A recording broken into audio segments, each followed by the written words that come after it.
What's going on, car guys and car gals? It's Lou Ramirez, the car guy. Frelinard, subprime hero.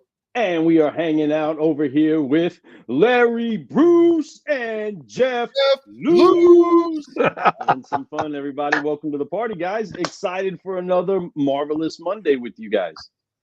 It is always a good time.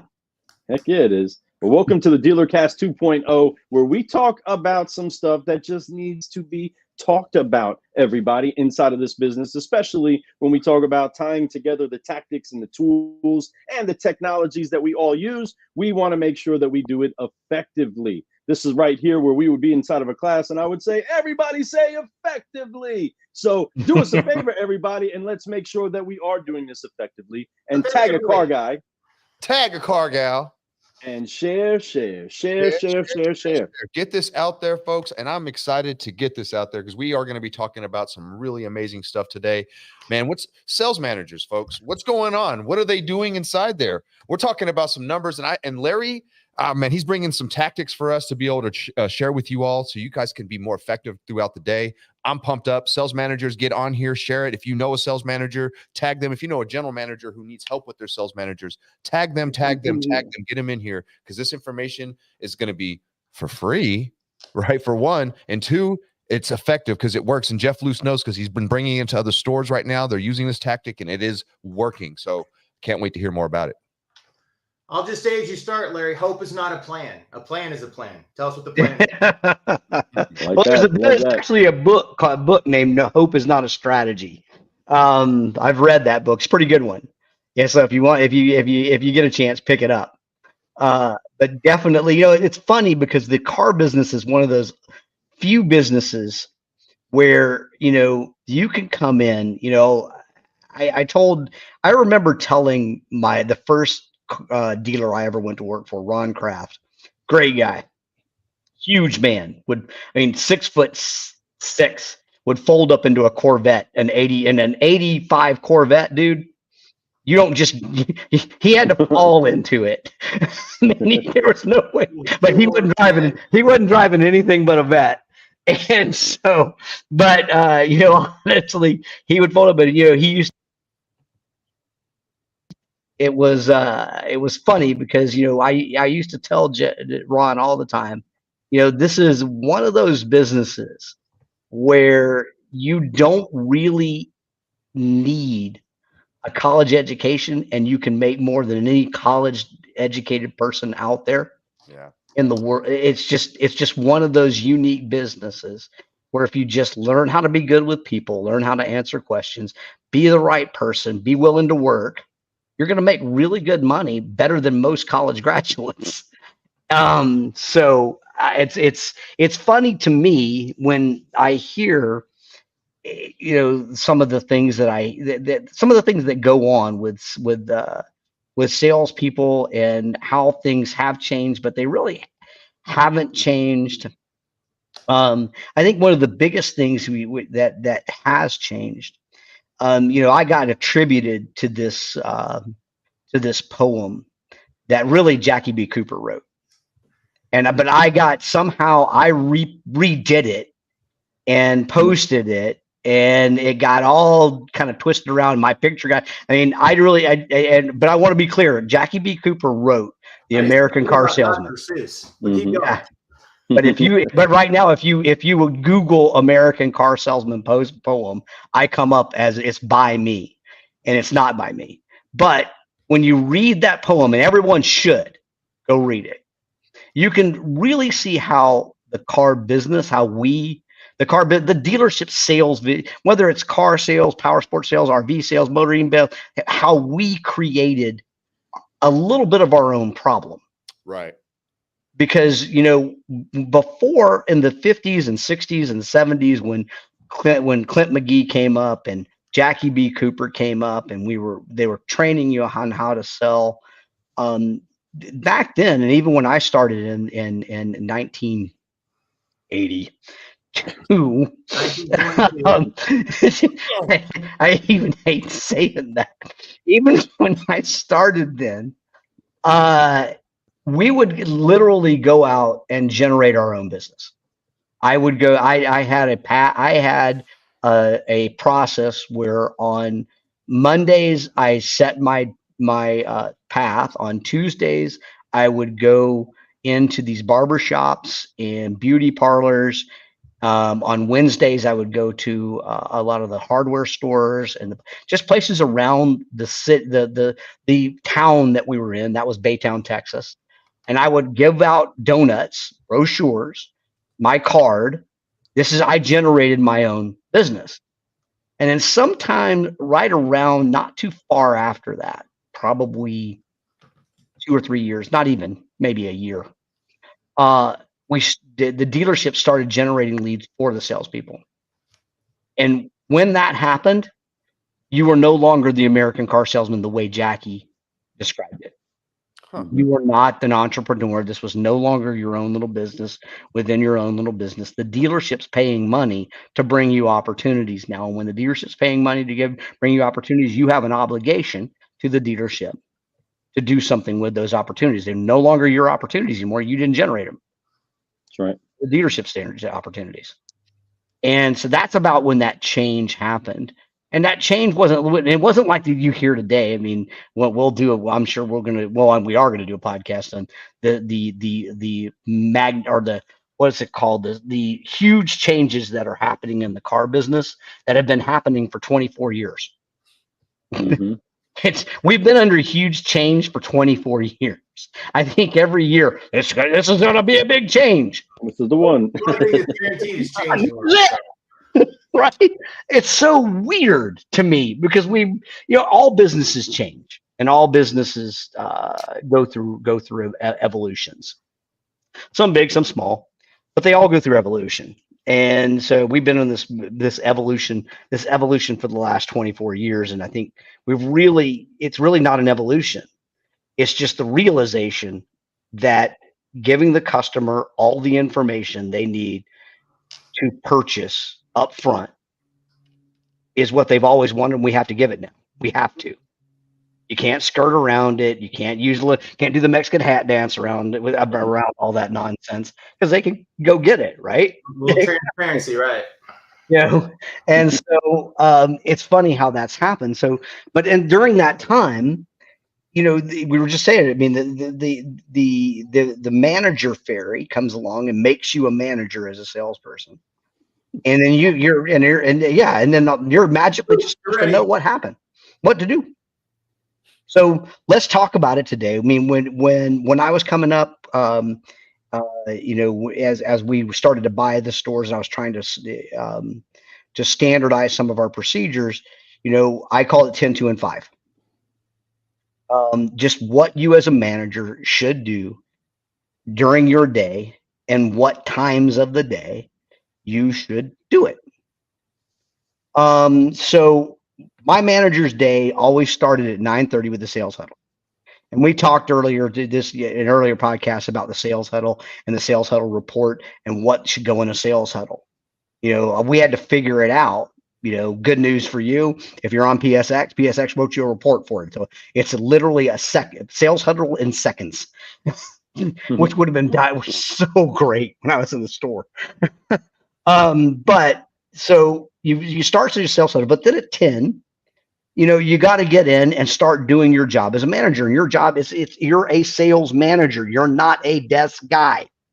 Stop. If you could do me a favor personally, please, could we eliminate the desk guy terminology? Can we just take desk guy out of the vehicle sales world in general, please? I would be so appreciative. I hate that term. I don't know if you do. This is the first time I've heard this one. Yeah, yeah, exactly. Yeah, right. We changed into a desk. You're a sales manager. You're a sales manager, and your job is to manage sales. So you start at 10 o'clock in the morning, right after your sales huddle. What are we going to jump into?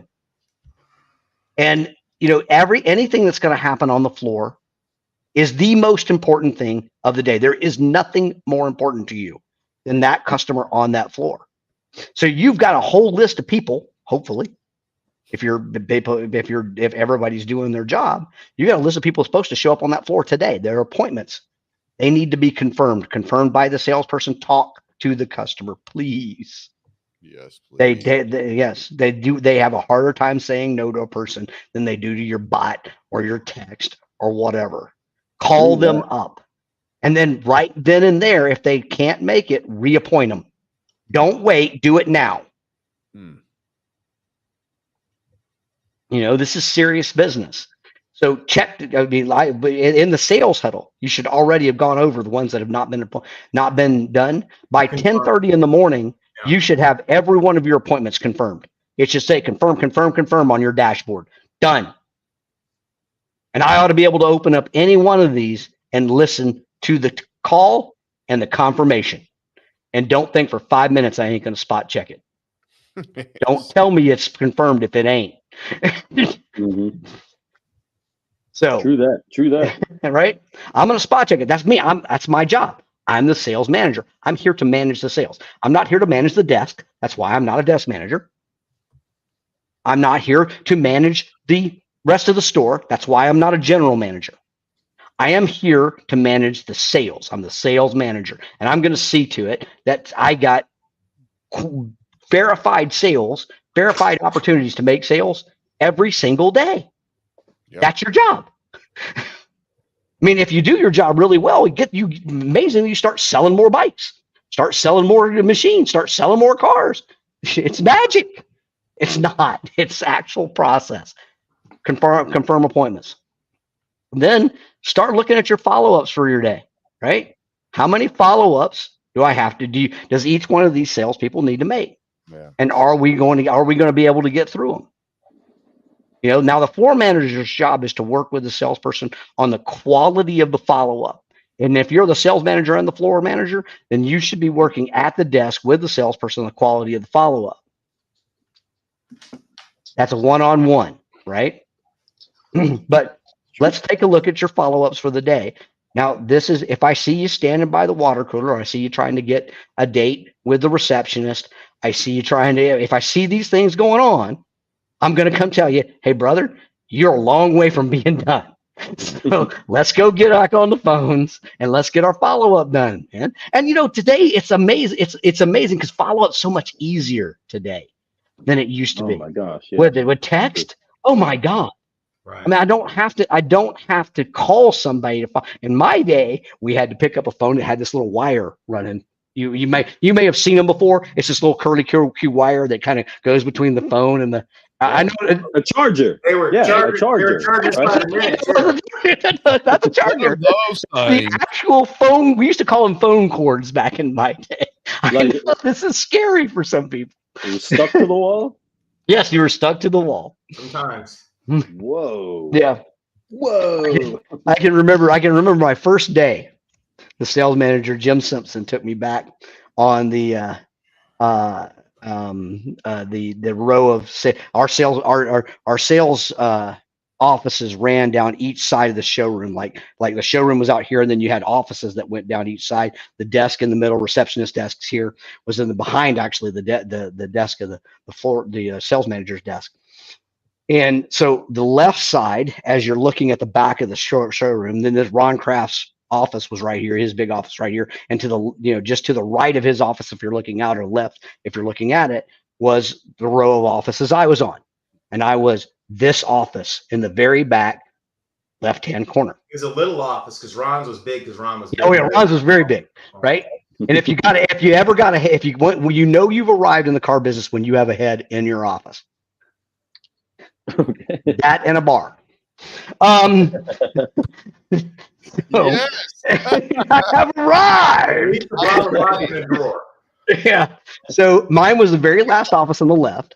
And I can remember it vividly as we're walking down there. He says, well, I'm going to put you down here on the end of death row. That's what Jim told me. You should have been at the beginning, right? You had a little more life left. I'm at the end of death row. So anyway, you know, the bottom line is we get off track a little bit there because we're always having fun on this show. I love this. I love this because we get off track. It's fun stuff, but you know, get to be serious. Follow-ups for the day is what you've got to work with your salespeople on. Then there should be if you have a floor manager, should be a huddle with your floor manager. Who's not keeping up with what we need for the month. Who's behind? Which salespeople? Those are the people I need you to go focus with, do one-on-ones with. I need to make sure, one, they're just getting the job done. They're doing the work. Two, are they doing quality work when they do it? Help them with both. Those are your one-on-ones. You always have a coaching plan from the bottom. And always have a coaching plan for the bottom 3 sales guys. You want to do that OJC? OJC is bottom 3 sales guys. You know, litmus test from prior podcasts. Yeah, yes. That OJ's on the job coaching for the bottom 3. Yeah, we're getting there. On the job coaching for the bottom 3 sales guys. And then those guys, as they're getting coached up, there's one thing that there's one quality that you have to have for a salesperson to do effective work in any organization, but to do effective work with my organization at that time, and you should adopt this policy. Everyone should adopt this policy. Be coachable. If you're not coachable, if you're one of those salespeople that gets up and says, I've been doing this for 25 years, I don't need any practice. Goodbye. That's I was going to say care factor. I think being coachable and care factor are the same thing to me. if you don't care, I don't want you here, because then you're never going to be coachable. Yeah. So, I mean, if you're one of those guys, if you got one of those guys, just give him his salesman Samsonite. That's a box from the parts department. That's right. There you go. Preferably Valvoline. I like Valvoline. But whatever you guys got in the parts department, that works for me. That works. So that's a salesperson Samsonite. That they've got to be coachable, but coach those bottom 3, coach them up or coach them out. You got to. I mean, and some people just aren't cut out for this job, and that's okay too. But you just need to find out, are they not? Give them enough attention to find out if they're not. And that's the thing that I believe is why we kind of have the situation that we have in the industry, is because we haven't had too much of a coaching culture throughout the industry, helping to develop sales pros into managers. Quite often, the sales manager becomes a sales manager because he was a pretty decent sales pro that basically petitioned for that next position when it opened up and said that was rightfully theirs, where that person might have great opportunity and great ways to motivate and get themselves going, but don't necessarily have the time in service or the experience of a leader or a coach at that time. They were just really good on the field. That's like taking a really good running back and now he's no longer on the field. We're going to just make him a coach. That doesn't mean that he knows how to get the best out of other great running backs. He only knows how to perform well at what he knows. Yeah. And what I love about what you do have for them is something that we wish we had as managers, is to be able to provide them the technology to say, this is what you need to do now with the people that you have, and at least have that framework. It may not help you become an empathetic individual that understands how to motivate a person and the nuances of personal development, but giving them a tool that says, get this done here and now you're actually managing, because you're using the systems to manage your process and your people. And I think that's awesome, especially for the new breeds that become managers, because just because they got a little bit of horns or antlers growing doesn't mean that they really know how to make things move in the right direction. Lou, one of the things that we've really uncovered and better defined in the last couple of months is that's great. We have a CRM, we have a website, we have a robust contextual marketing platform, but the reality is what you hope to get from us is the process around that. It's great that you have the widget, but now what do I do with it? And so what Larry's talking to is the entire system set up based on word tracks and thoughts behind it and the wins and motivating people to do their job easier and better. But there's a lot of process built into that. And that's kind of what's special about what I think we're doing. You don't just buy a CRM in a box and say, now go use it, kid, have fun. Right. This is very intuitive and helps you with that and coaches you along the way, and kind of what we're going into today. Yeah. Could you imagine ordering a Hello Fresh box and it's just a bunch of food sitting in the box? Right? And you don't have the recipe. Good luck. You're like, well, what is this? Open the box. 30 minutes are good. Figure it out. You know what I mean? You got this. But that's what we've done so often. right? We said, here you go. Here's all the elements. Go into the check. The other thing we've done for years is hired warm bodies to fill somebody in instead of finding the right coachable person that we're now giving them a playbook and a plan. And, it has evolved a lot. We need to evolve with it. Yeah.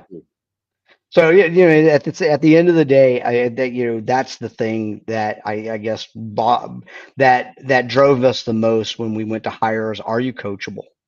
Then are you going to put in the time? I mean, that's the work ethic is the second thing. If you're in a car dealership or you're in any type of dealership, car dealership, power sports dealership, doesn't really matter where you're at in a dealership. You got to be ready to understand you're going to give this some time, man. It just is what it is. This is not a 9-to-5 job. Right. It's just not going to be. If you want a 9-to-5 job, then go find you one. They're out there. There's plenty of them. Yeah. They're not going to make the money. You're sacrificing the money for the time. And for some people, that's okay. And there's nothing wrong with that. But you got to find the right person who's willing to put the time in. And, a job, somebody just to take it up, a warm body just to take it up. I mean, that's all they're ever going to be. Scary. That's scary. But if you're hiring a warm body and you plan to coach them up, well, that's different. Yeah, I agree. So don't get a warm body to take it up. Get a warm body to coach up. That's what you want. So and there's a lot of those people of really good, younger kids. I hear so much about the millennials and all these other things. There's a lot of people who kind of ruined it for others because they've put in the stigma of a particular age or whatever. I mean, there are still people that want to work. I run into 20-year-olds that want to work. I run into 30-year-olds that want to work. There are people out there who want to work. We don't know how to work them. That's what I think the issue is. Most managers don't know how to work their people. Don't know how to put them in a direction that makes them succeed or advance the cause forward. And that's what I love about what you're providing is that you're helping them have those tools also that they probably didn't have themselves as they were moved forward. Yeah, I mean, if I in my sales manager days, if I could have took my cell phone, that floor manager's view in PSX. I mean, if I could have took my cell phone over to a salesperson's desk, pulled up their follow-ups that they've made for the day and play them and then coach them on that right there, 30 minutes at the desk. I mean, you guys have it so freaking easy.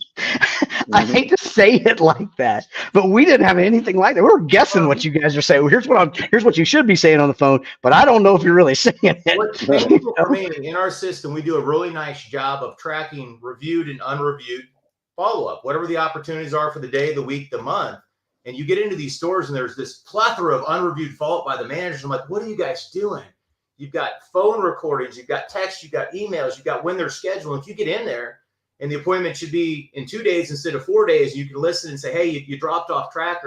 I mean, the amount of salespeople get out of that unreviewed follow-up is unbelievable, but they have it right in front of them. They're not using it. It's crazy. Well, there's more business there than any $100,000 worth of advertising will ever buy you.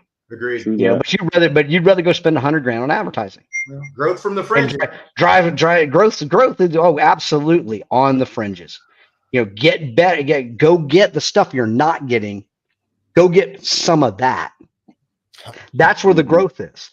Yeah, that's right. Trying to shove more potatoes, into your 5-pound bag is just going to make mashed potatoes. Well, low-hanging fruit's easier, right? In our minds, so we just want more low-hanging fruit. Right. Yeah, and that's what we've done, and so that's been the habit of the industry, and that's how we've adjusted. And because we are so short-sighted that everything has to be at max 30-day turnaround for something that we need to work out for us, we never really find out what a good process sounds like, or what a good process feels like, or what a good prospect making it in this business looks like after with the proper installation and implementation of processes and habits. The issue is that this isn't often a habit. Usually we only are reacting to things going wrong. When everybody's selling cars and things are going good and the market's heavy and doing great stuff, high fives. We're amazing. Some might I was even like call 21, themselves 22, Yeah, parts of like- 23. Yeah. And then all of a sudden the wall comes and everybody goes, well, what do we do now? like I thought you knew I what can you were retrain doing. on processes. I don't, right? And that's hilarious, and it's been It's that so way. funny.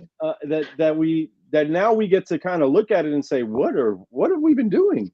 And I think Right. that's something that's happening all throughout the industry right now. Is we're all starting to really wake up, and the hangover is coming off, and we're all of a sudden, what are we doing? And wait a minute, what can we do? And that's the posture that we love the most, is the people that say, okay, what can we do to make this adjustment? What can we do to not continue to regress into this is just the way that we've always done it, or this is all that we know?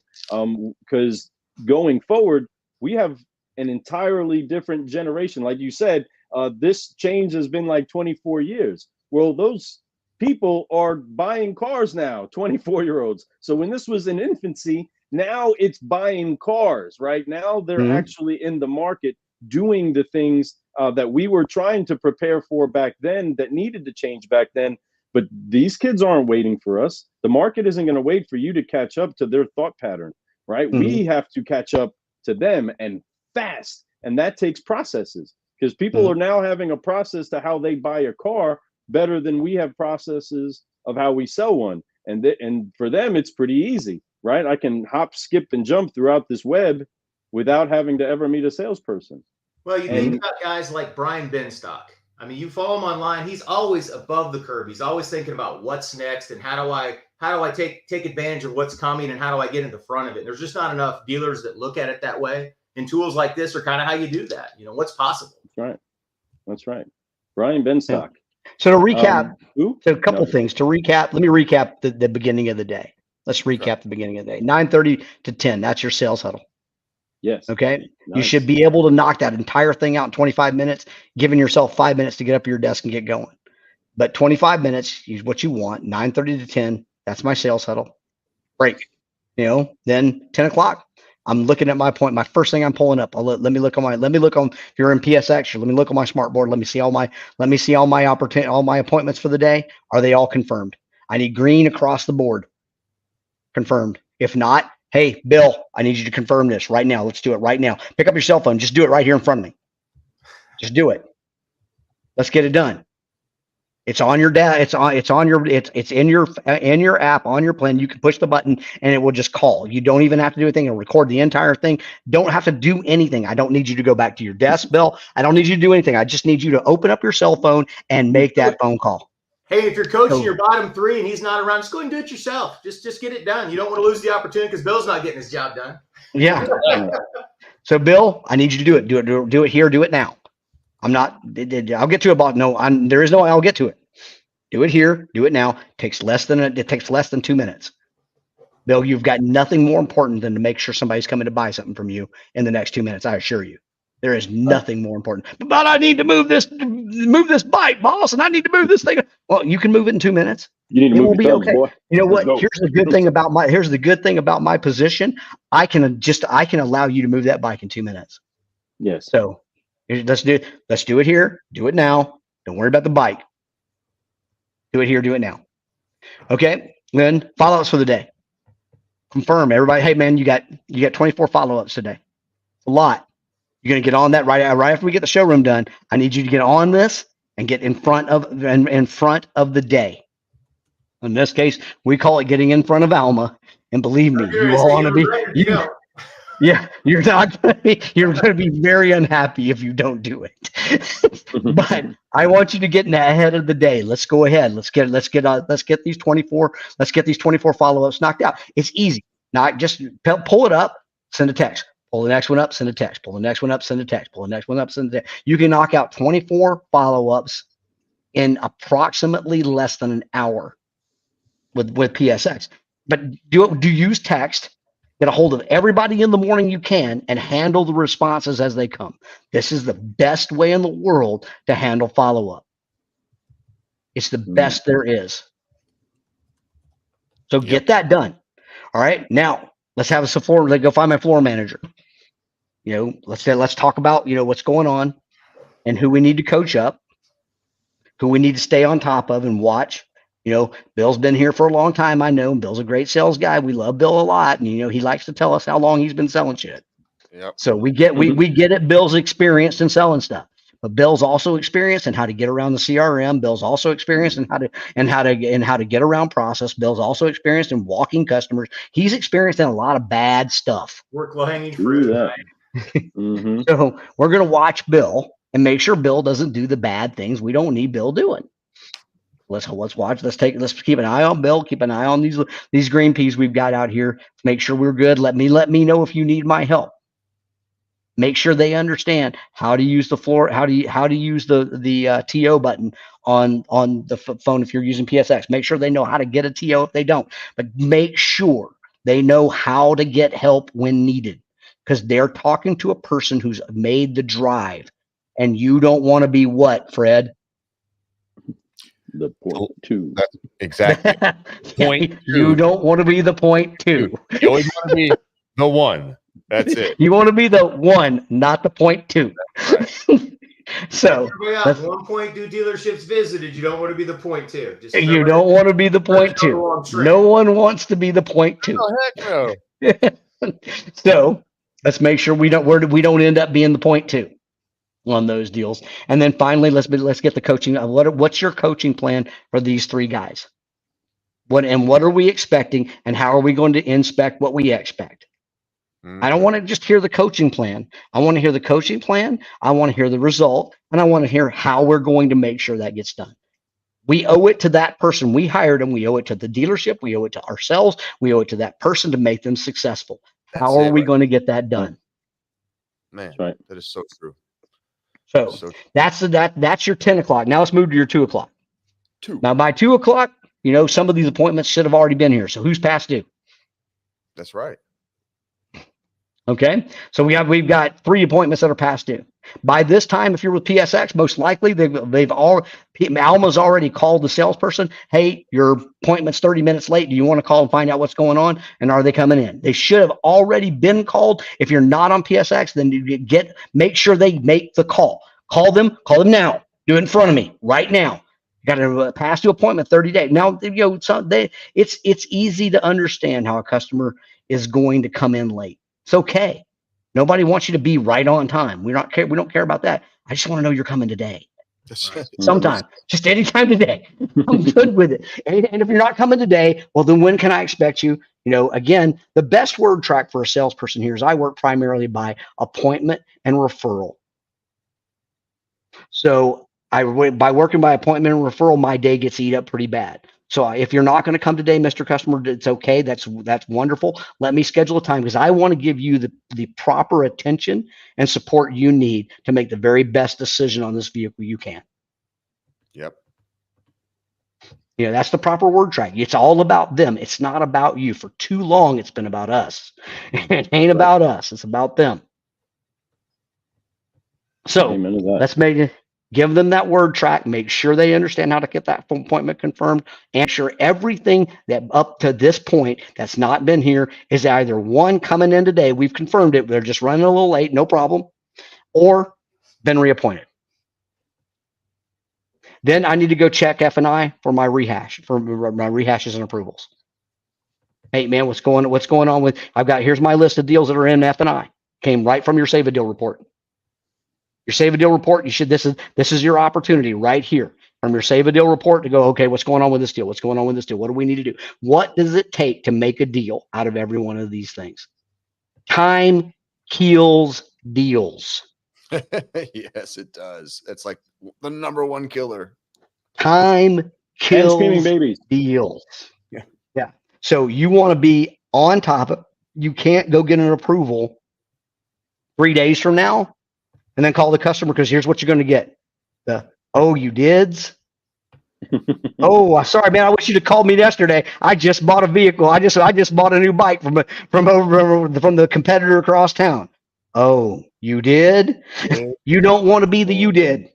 Don't get the you dids. The you dids are bad. You don't want to be getting the you did. So stay on top of it. You got an approval. You've got a conditional approval. You need something. Go find a salesperson. Do it. Do it now. Do it right here in front of me on your cell phone. Let's go. Why do we need to wait? Yeah, I'll get to that in a minute. But now, if you're with a customer, that's different, right? But if you're not with a customer, why do I need to wait on you? Call them right now. Do it right here in front of me. Let me help you. What are we waiting on? Why do we accept? I'll get to it here in a little bit, boss. I got to get my cup of coffee. No, the coffee can wait, brother. Coffee's for closers. I beat you to it.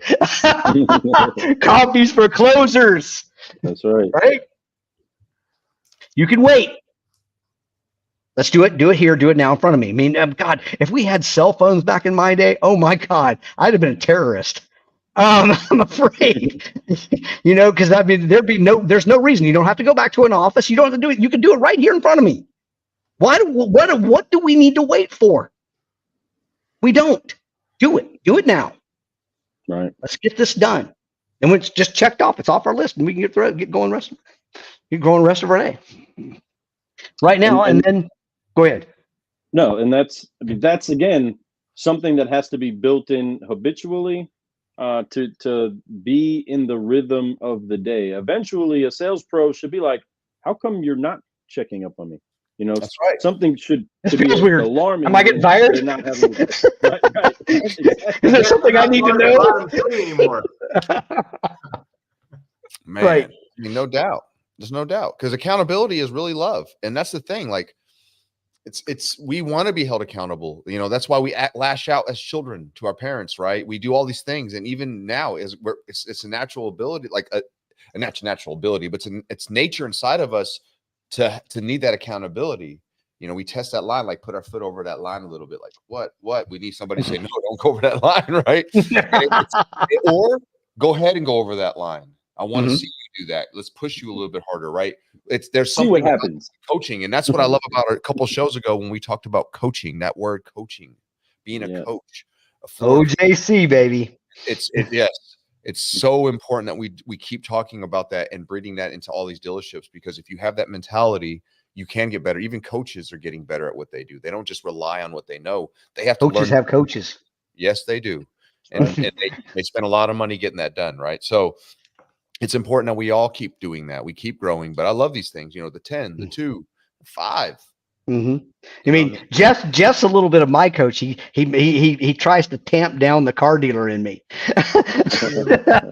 Larry is really great with processes and what should happen. I just care so much about how everybody feels about it and how they work harder because they want to, not because they have to. That's where we yes. And I revert back to my old days. Charlie Thomas. I want him to love it. I don't have to do it. I want him to want to do it. Yeah, I just remember back to my old car days. Charlie Thomas and Red, they didn't care if I wanted to do it or not. my feelings on this were irrelevant. Show them the wins. Yes, my feelings on the matter were irrelevant.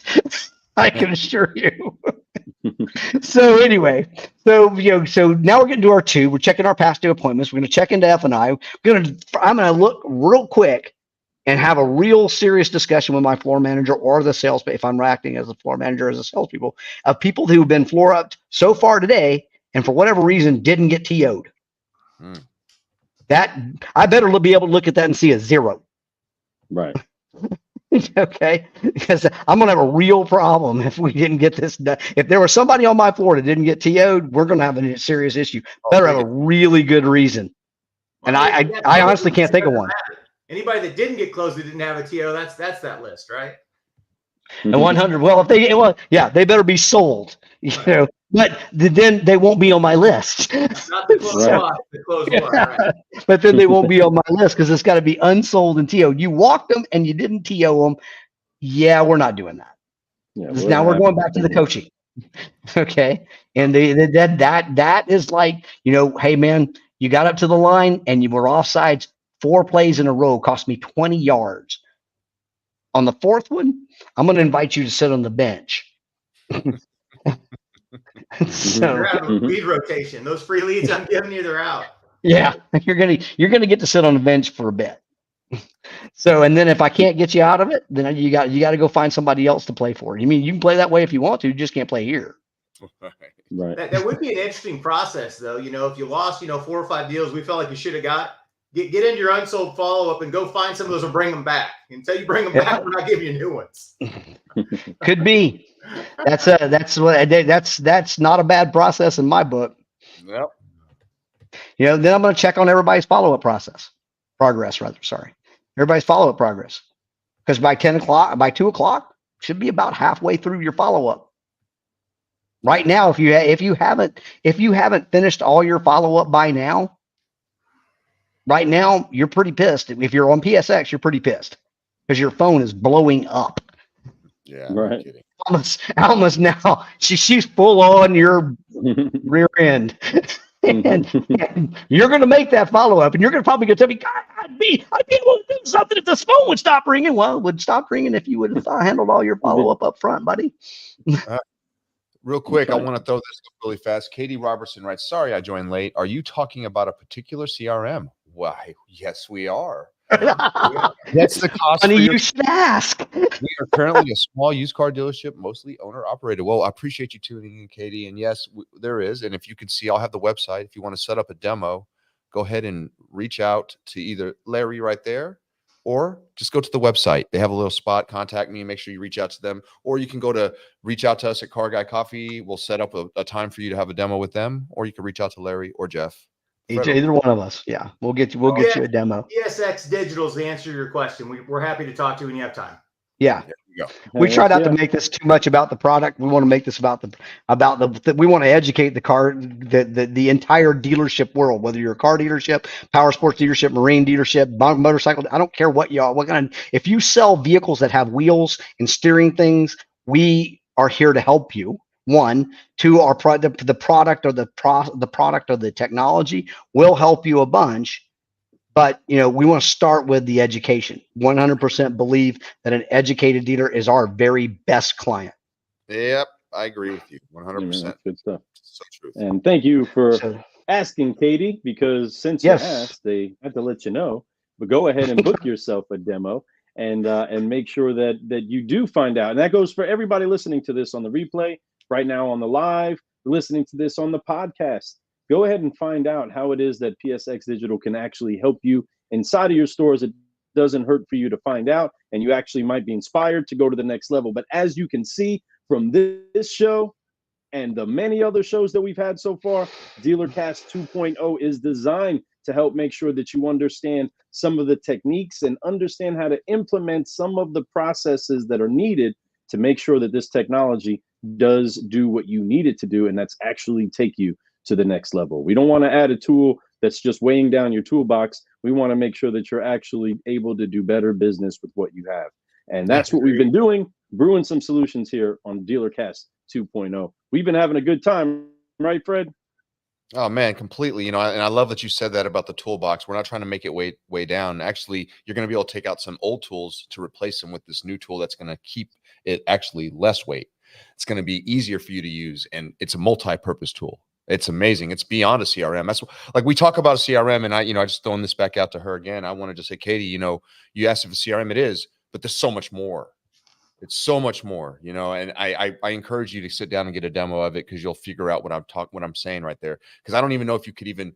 It is a CRM, but that's just like literally one of the knives inside the Swiss Army knife. Yeah, I mean, and I don't know if we've done a podcast yet on what a dealership tech stack should look like or has. But we probably need to put that in. Yeah. I mean, the tech stack, your tech stack generally is set up of first something that runs your inventory, then something that runs your website, then something that runs your floor, your CRM, and then something that runs your marketing or your marketing automation. That's generally that's pretty much your tech stack. And they can go backward, service, sales and service. But that's the generalized set tech stack for a dealer. PSX rolls that all up into one. But there's certainly the people who do it with multiple tools, and they do it. They play those tools very well. I would tell you there's a lot of great technology tools out there. We just kind of felt like we kind of looked at it like, well, we sell the cars, so we have to manage the cars. and then we sell them through the website. So we have to manage the website, and then a salesperson has to deal with that person. So we had to build a CRM, and then marketing has to continuously keep them coming back. So we needed the marketing. We just kind of looked at this all as one big thing, and they were all interdependent on one another. But there are certainly ways to do that with any type of tech stack that you're used to. Some it just might be a little harder than with PSX, but that's always a good thing to keep looking at. What should my tech stack look like? What are the things I need to get done, and how do I get them done better? It's funny. The growing trend for the last 15 years is that bundled stack solution, because the tighter the integration, the cleaner it is, the better the information, the more actionable it all becomes, and more contextual you can reach out to your customers instead of everybody not talking to each other. And it's definitely the way it's most successful. Mm-hmm. Love it. It's good stuff. Yeah. Well, To that is finish up definitely our a show we should have in the future. Yeah, I'm going to put that on the list, Lou. That's a great idea. I mean, it is a show.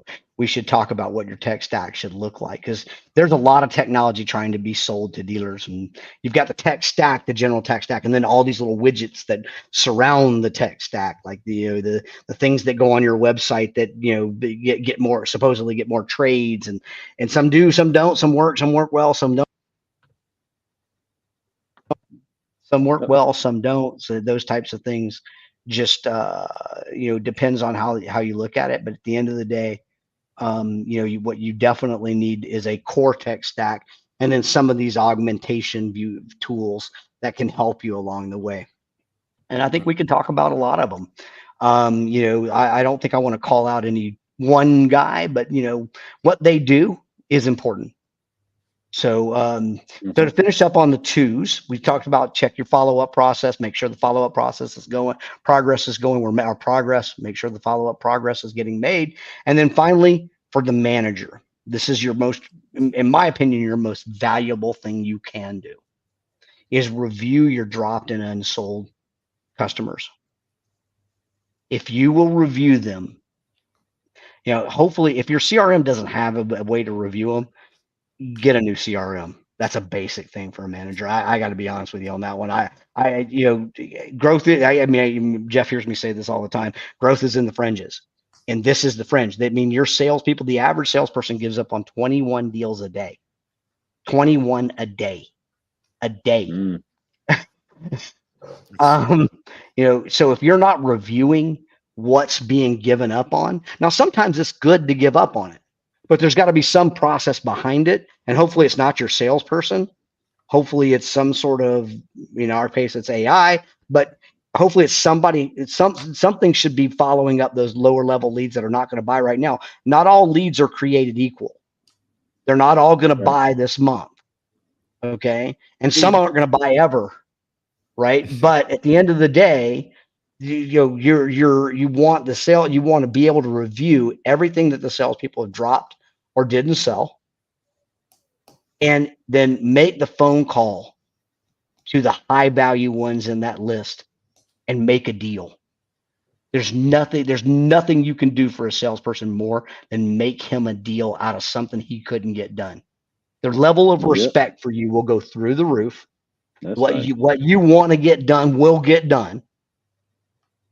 Show me. Every one of us in the sales world we're all from Missouri. Show me. Show me. So the only thing that I've been scratching my head about, and I know this is a 40-year-old car guy plan, and it's very well scripted out. I've been thinking to myself the whole time, if I was the manager, I'd come in at 7 o'clock, 8 o'clock, 8:45, and I would do this first. This is where the gold is. At the end of the day, I would do this. I wouldn't wait until 2 or 3. This is my number one thing. This is where I uncover the fringe stuff. All this stuff is good. But for me, this is the thing. This is where you make the money. This is 100% where you make the money. And I think, there's no doubt, there's certainly an argument for making it a 10 thing, not a 2 thing. 100%. 8:30. Good first. Even making it an 8:30 thing. I can't argue with that. I mean, there's certainly something to be said for where you put it it's arguable where you put it in the list. I put it at 2 simply because I want to get my sales staff going. Yeah. And I'm usually very important. Very focused on that. But yeah, Start at 8. I mean, the only bad part about start at 6:30, but you call a customer at 6:30, you're 100% guaranteed to get them.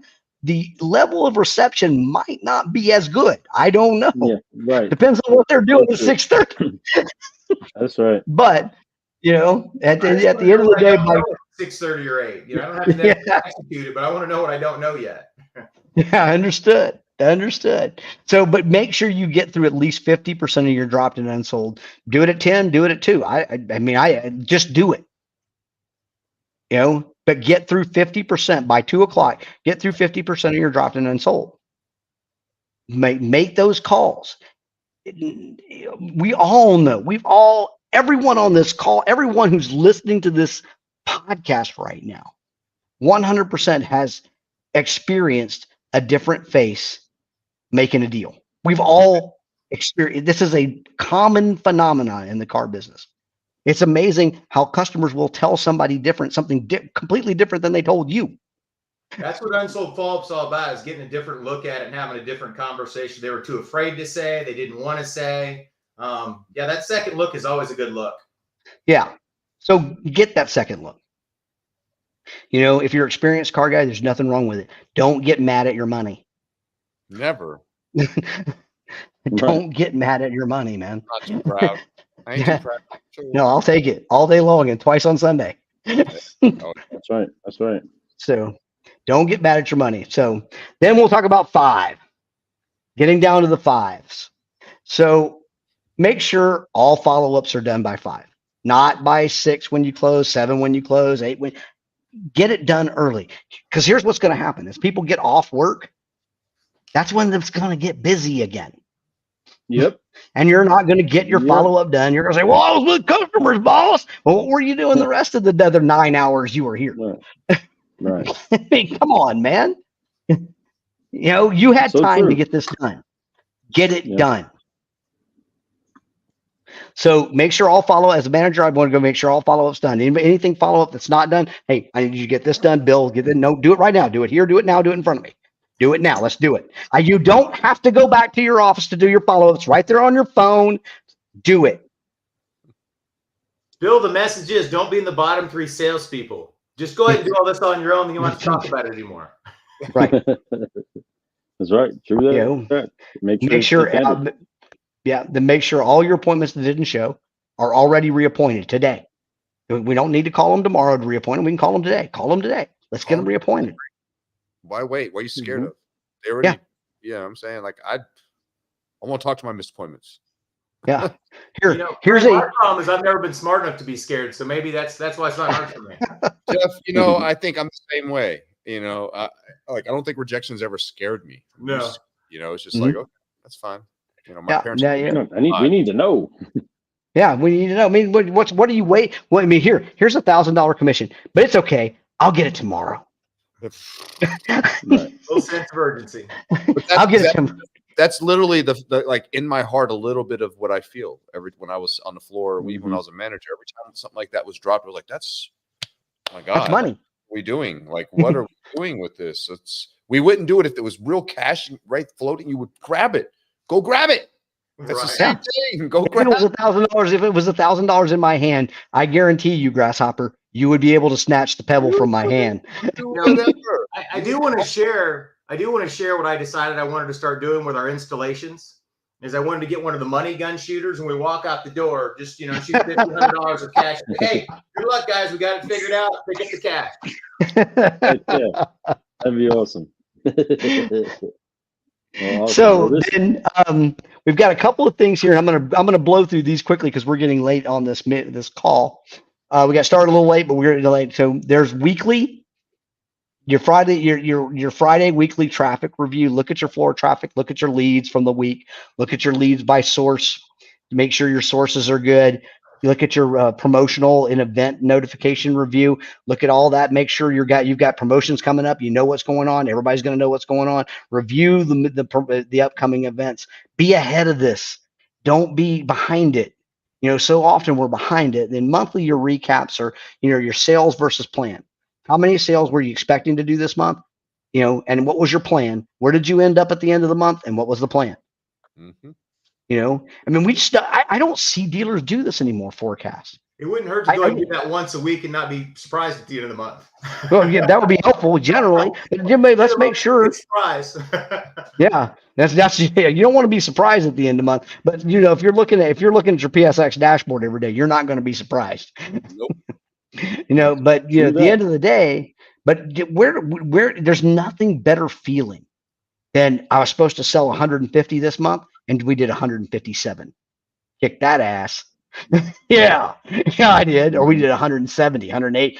Better review it with your salespeople the next sales meeting coming up. Yep. Guys, we killed it. We killed it. You know, that momentum, that enthusiasm breeds more momentum and more enthusiasm. That's right. And you need it. Salesperson performance.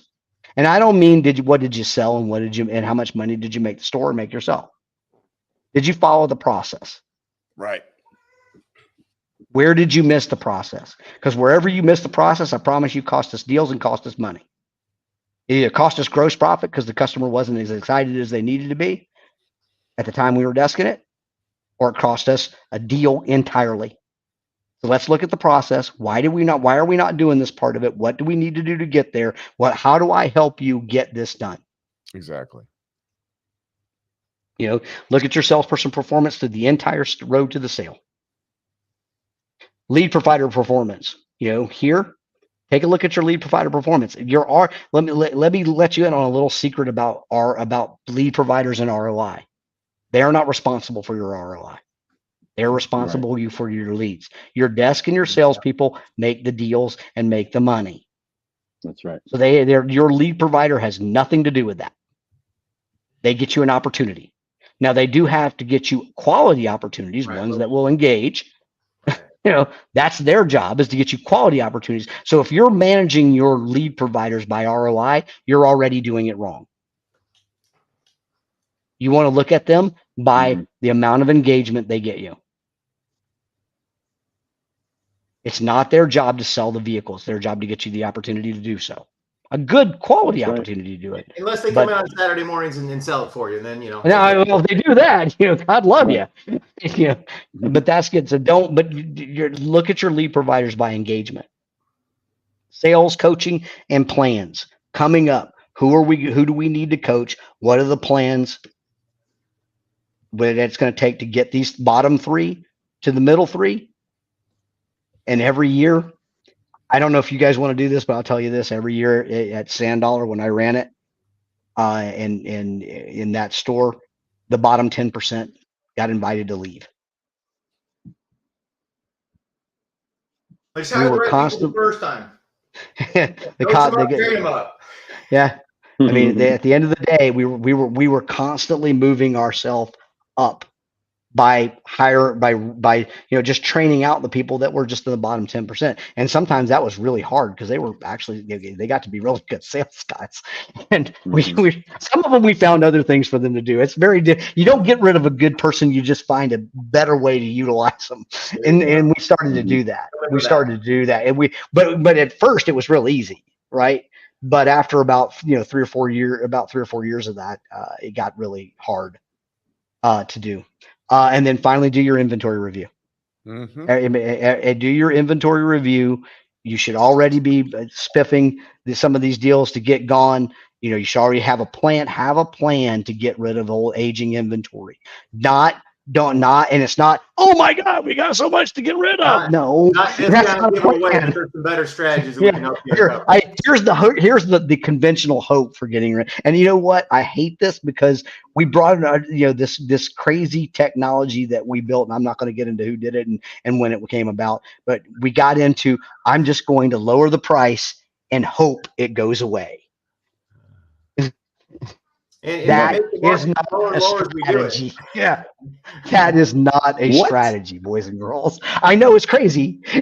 It sounds wild, but if I lower the price and cross my fingers and maybe wear a tinfoil hat and stand on one foot in the middle of the showroom, I'm going to get rid of that vehicle. That's not a They strategy. won't do all that. They're just lowering the price. Just look. Lower the price. It's hilarious. Guys, I know we're short on time, but one thing's been back in my head this whole talk is that I think about the sales manager, floor manager role. And for me, every retail business in America, that middle management job, your job is to be on the floor. You are the floor general, whatever it is. And with technology like this, with a mobile app, Larry gives you a lot of reasons why you can do this at your desk, but everything was built mobile first for us. So the more you're on that floor, the more you're engaged, the more you're doing TOs, the more you're doing live coaching. I think that's what everybody needs to encourage themselves and challenge themselves to do more. Just be out on the floor. With mobile apps, it's easy to do now. Sales manager, floor managers, your sharks, always moving. I love it. And I'll put a check mark by what you just said, Jeff. And of course, everything Larry's been saying this whole time. It's 100%. Be active. Tool or no tools. Be active on the floor. Constantly know what people are doing. These tools just help you be more aware of it. And it's a lot easier to be able to look at real numbers, not what you feel. It's real. So, man, utilize these tools. Be out there, but be on that floor. Be a shark. Like Larry said, if you're a shark on that floor, you're never going to miss that piece of meat that you just see because you smell it from a mile away. Like on the job coaching, got to be on the floor to do it. Yep. You do. 100%. Well, that sounds like another DealerCast in the books. Oh yeah. Great show today, folks. Hope you guys got some value on this. Sales managers, GMs, owners. I know all you all who are watching this. Thank you for joining us. But man, great information. Hope you take a little bit of this and apply it, because if you do, it'll change everything. Let's go. That's right, everybody. 10 to 5. And you are setting yourself up for success. Just I'm working awesome 10 process. to 5. Thank you so much, everybody, for tuning in. Here we go, everybody. Time to forget, focus, fly, and get on with your week. Set up a great week, everybody. Magic can happen if you put all of the elements into place. Abracadabra, everything will be exploding and going in the right direction for you. But you got to put the work in, folks. You got to put the ingredients together, and you got to actually have a good conversation about what you want to move forward, just like we did here today. Thank you for tuning in. Everybody that has, send some love, and let's forgive, focus, fly, and keep growing, everybody. Right, here we go. 1, 2, 3, forgive. Focus. Fly. Fly. And keep growing. And coaching. And growing. And coaching. And growing. And coaching. OJC, baby. That's right. All right. That's right. All right, guys. I am Thanks. Ramirez, the car guy. Our subprime hero. And we've Larry been Bruce doing and Jeff Solutions on the Bruce. Car Guy Coffee Podcast right here with DealerCast 2.0 with the one, the only Larry Bruce and The one, the only Jeff Bruce. And everybody's happy. Oh, There is only one. I can assure you of that. That's right. No doubt. we appreciate Y'all be you all, blessed. and You we guys will be see good. you all We'll soon. see you all next week. Yeah. Peace. See ya. Later, guys.